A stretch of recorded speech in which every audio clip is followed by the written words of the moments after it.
So.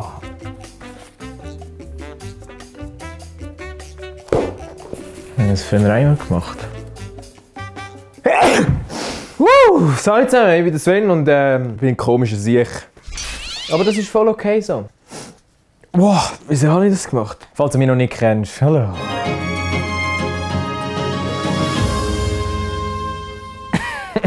Okay, cool. Erzähl mehr, ich bin mir sicher, das interessiert alle. Ah, okay.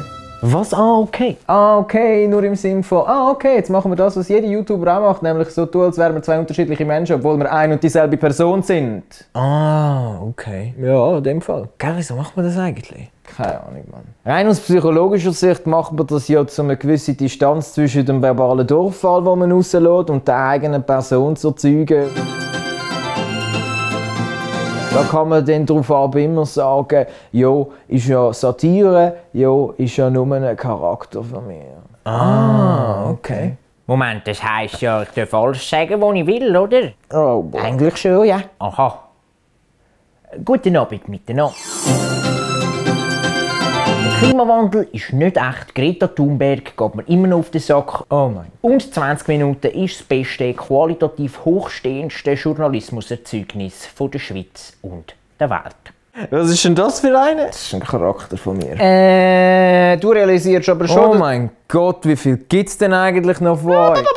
Unterbrich mich nicht. Du realisierst, dass es jetzt für immer im Internet ist und man diese Sachen jetzt einfach rausschneiden und gegen dich verwenden kann. Ja. Ja. Ich will einfach etwas loswerden heute. Ja, was denn? Dein Rückgrat, dein Stolz. Du kannst nicht loswerden, was du nie gehabt hast. Wenn ich jetzt nicht den Latz hebst, dann drück dir ein Buch in die Hand und ich schwöre, ich zwing dich es zu lesen. Also das, Und ein so ein Bildchen. das ist keine Strafe für mich. Ich habe auch schon ein Buch gelesen. Welches denn? Mein Kampf. Voilà. Okay, ich bin ruhig. Seit über 5 Jahren verdiene ich meine Brötchen mit Videos machen. Also, ja, also mit Videos wie dem. Also hoch auf die moderne Zeit, weil ich habe keine Ahnung, womit ich das verdient habe. Gut, in diesen 5 Jahren habe ich für bekannte oder weniger bekanntere Menschen, Sachen oder Veranstaltungen Geschichten in Videoform erzählen. Und das war super gewesen, aber etwas, mit dem ich immer mega Mühe hatte, ist meine eigene Geschichte zu erzählen. Und ich denke, das ist nirgends so gut ersichtlich wie auf diesem Kanal. Sauglatt. Der Punkt ist, wer mich kennt, der weiss, dass ich eigentlich sehr viele Sachen zu sagen habe. Also warum habe ich es denn genau an dem Ort nicht geschafft, wo ich eigentlich am freisten wäre? Nämlich da, auf diesem Kanal. Hey, und ich habe bis heute keine Antwort auf die Frage. Ich habe so viele Zweifel, Ängste und unrealistische Ansprüche an mich selber gehabt, dass ich mich mega in ein Eck gedrängt habe.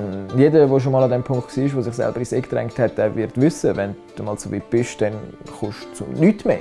Und das ist nicht geil. Trotzdem war für mich eigentlich immer klar, dass ich etwas garantiert wieder probieren mag. Nämlich das, meine eigene Geschichte erzählen. Und mittlerweile habe ich sogar mehr oder weniger Frieden geschlossen mit all meinen Ängsten, Ansprüchen und Zweifeln. Die Idioten da sind übrigens ein Überbleibsel von diesen Sachen. Falls ihr es noch nicht gecheckt habt. Und glaubst du mir, das ist jetzt auch nicht so ein Video so, oh mein Gott, ich habe so viel Ängste früher und jetzt habe ich null Ängste mehr im Fall und jetzt bin ich so eine neue Version von mir selber. Nein, fuck that, ich habe immer noch mega Schiss. Schiss davor, die gleichen Fehler nochmal zu machen. Schiss davor, neue Fehler zu machen. Schiss davor, nicht ansatzweise so unterhaltsam zu sein, wie ich das Gefühl habe oder es gerne hätte. Und ich habe ehrlich gesagt absolut null Plan, ob irgendetwas, das auf diesem Kanal kommt, irgendwie Hände und Füße haben wird. Ich bin aber an dem Punkt angelangt, wo ich muss sagen, hey, fuck that. Ich probiere das jetzt einfach. Nochmal. Ein paar Sachen zu sagen. Zu gewagt, zu unkonventionell, zu dumm. Billiger Cliffhanger. Also, irgendwo musst du doch rein psychologisch drucken jetzt etwa nur eins von 10'000 Zuschauer auf den Abonnieren-Button. Hallo? Ja, schade. Okay. Ja, dann hat er einfach da und die schauen dann natürlich. Wie lange hat er jetzt für das gebraucht? Ein Jahr? Und tun das so, als wären wir zwei unterschiedliche Menschen, obwohl wir eine und dieselbe Person sind. Das geht. Das geht. Genau so geht's. Also, das muss ich jetzt genau noch so mal herbekommen. Ah, okay, jetzt machen wir auch genau das, was jeder YouTuber auch macht, mit dem fuck. Was jeder YouTuber macht und... Nein. Okay, jetzt machen wir genau auch das. Fuck, das ist nur ein komplizierter Satz. Dumm.